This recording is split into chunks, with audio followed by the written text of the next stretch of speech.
We have an airworthiness certificate, so they did approve us to fly this airplane. Now I have a few other things. Be careful about protruding objects. Everything you grab onto is pretty sharp.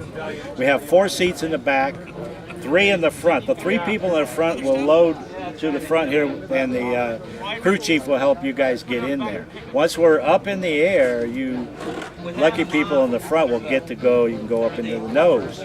And it's pretty tight in there, but you can fit. Now, the good part about the people in the back, there'll be 4 of you.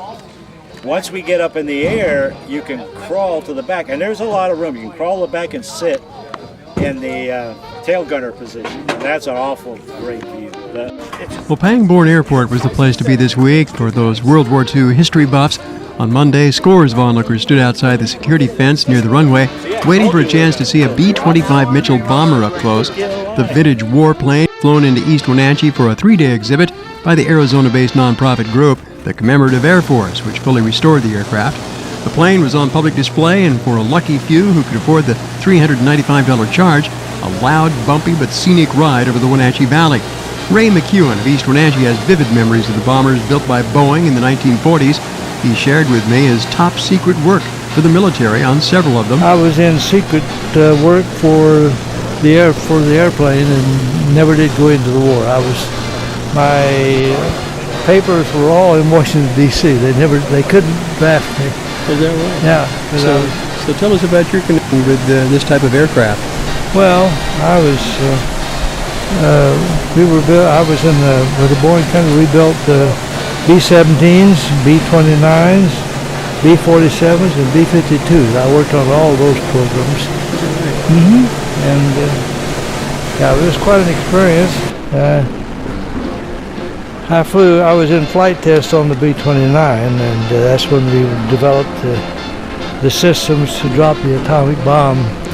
And they had to develop the airplane system so the airplane could cruise at 40,000 feet for 4 hours without everything freezing up, and then drop the bomb and get out of there.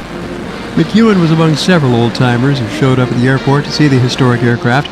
It was a day to reflect on old war stories, such as the time when McEwen was pressed into service as an emergency bombardier during a test flight. We dropped a bunch of bombs one time, and about 3 or 4 of them, the Air Force gave us some old bombs, and the releases were not in good shape.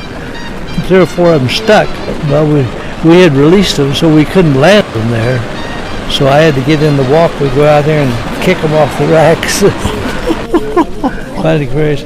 Well, but we were only at about 20,000 feet then. But it took 29 years to fully restore the old B-25 bomber named the Maid in the Shade.